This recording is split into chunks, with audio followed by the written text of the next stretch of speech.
June 1992, Springfield, Missouri. The air carries the distinct electric warmth of a high school graduation night.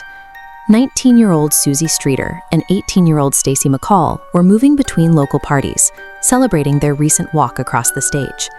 They originally intended to wake up early the next morning and drive to a water park in Branson. But as the night wore on and exhaustion set in, they pivoted, deciding it made more sense to just crash at Susie's mother's house. Before heading over, Stacy placed a quick, routine phone call to her mother, Janice, to update her on the new sleeping arrangements. It is the final verified point of contact in this timeline. The house they were driving to, at 1717 East Delmar Street, belonged to Cheryl Levitt. She was 47, a local cosmetologist and Susie's mother. Until that last-minute change of plans, Cheryl was the only person actually expected to be in the house that night. A quiet change of plans. A quick call to Mom to check in. The evening is built entirely on the mundane, perfectly ordinary choices people make every day, offering zero warning of the void that was about to open up. By dawn on June 7th, the celebratory noise of graduation night had dissolved into an absolute, unmoving silence.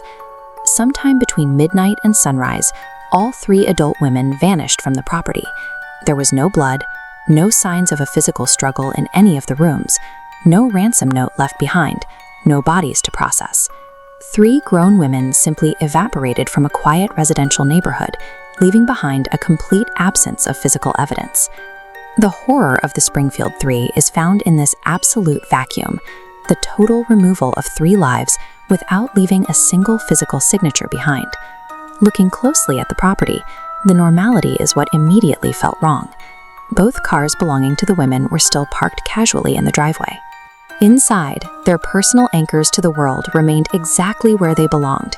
Their purses and wallets, their daily medication, and their cigarettes were left sitting on the counters, completely untouched. Even Cinnamon, the family's dog, was found waiting inside, unharmed and displaying no obvious distress from a chaotic intrusion. In fact, investigators found only a single physical anomaly anywhere near the home. The glass outer globe of the front porch light was shattered, yet the fragile filament bulb inside remained perfectly intact. This specific type of breakage suggests deliberate, targeted human action. It wasn't an accident, and the bulb didn't simply burst from burning out. Their keys, purses, and vehicles suggest an exit that was neither planned nor voluntary. They were separated from their lives so abruptly that they couldn't reach for the basic items they would have needed to survive for even a single night. That stillness, however, created a fatal complication. Over the course of the day, before police recognized the severity of the situation, an estimated 10 to 20 deeply concerned friends and family members walked through the house. When people are frightened inside a familiar space, human psychology often drives them to assert control over the environment. They do this by tidying up. Without realizing they were moving through an active crime scene, visitors washed coffee cups, emptied the used ashtrays, and straightened the rooms. Then came the most devastating loss. Someone accidentally erased a message left on the answering machine. Investigators were never able to hear the audio, losing a recording that may have captured the final moments before the house went silent. The community's innocent, loving desperation to help locate their friends became the exact mechanism that scrubbed the house of its secrets forever. Once the reality of the situation set in, Springfield police mounted an enormous operation, eventually bringing in federal agents to assist with the scale of the deployment. Dive teams plunged into Lake Springfield and the James River to scour the murky depths, while volunteer ground teams combed through the densely wooded terrain surrounding the city. The city was blanketed with an unprecedented public awareness campaign. Over 20,000 missing person flyers were printed and distributed. Remarkably, a few of those faded sheets remain visible in Springfield storefronts today. You have this agonizing disparity, an enormous, highly visible mobilization of thousands of people met with absolute, enduring silence. Without forensic anchors from the compromised house, investigators found themselves operating in an evidential vacuum. They were forced to rely almost entirely on circumstantial interviews to build suspect profiles. Early attention fell on Susie's ex-boyfriend, Dustin Rekla. He had recently been connected to a bizarre local crime, a break-in at a mausoleum where gold fillings were stolen from human remains. A few years later, another name surfaced. Robert Craig Cox was a convicted kidnapper known to be operating in Springfield in 1992. He went on record with journalists, explicitly claiming he knew the women were murdered and their bodies would never be found. Cox initially had a solid alibi, verified by his girlfriend, but she later recanted her statement, telling authorities that Cox had forced her to lie for him. This is the frustrating reality of a compromised scene. Without initial, untainted evidence, neither man can be definitively proven guilty, but neither can ever be fully ruled out. 3 decades have passed, leaving the community of Springfield trapped in a strange state of suspended animation. Over the next 30 years, the theories regarding what happened to Susie, Stacy, and Cheryl, and where they might be, would only grow more complex and far-reaching. The definitive answers to one of America's most baffling disappearances were likely sitting right there in that living room on the morning of June 7th. They were just wiped away by the very hands trying to find them. Before investigators could identify who took 3 women from a Springfield home, they had to solve a much more immediate problem: where they were taken. A year into the investigation, a tip from a motorcycle gang member directed police to a hog farm in rural Webster County. The property belonged to a man with a prior conviction for murder. Investigators searched the grounds, looking for any trace of Cheryl, Susie, or Stacy, but turned up nothing. 2 years later, in 1995, the property owner passed away, taking any potential knowledge of the disappearances with him. Other researchers looked toward the vast, heavily wooded terrain of the Mark Twain National Forest. Without specific coordinates, conducting a blind search through millions of acres of dense Missouri wilderness proved impossible. The scale of the landscape acted as a geographic void, absorbing the investigation's early momentum.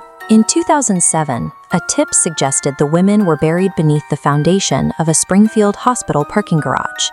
This animation shows the mechanics of the resulting search.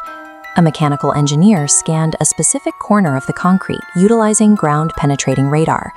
The scan detected 3 distinct anomalies beneath the surface, matching the physical dimensions of human gravesites. The Springfield Police Department publicly dismissed the findings. Municipal records proved that construction on the parking garage didn't even begin until over a year after the women went missing.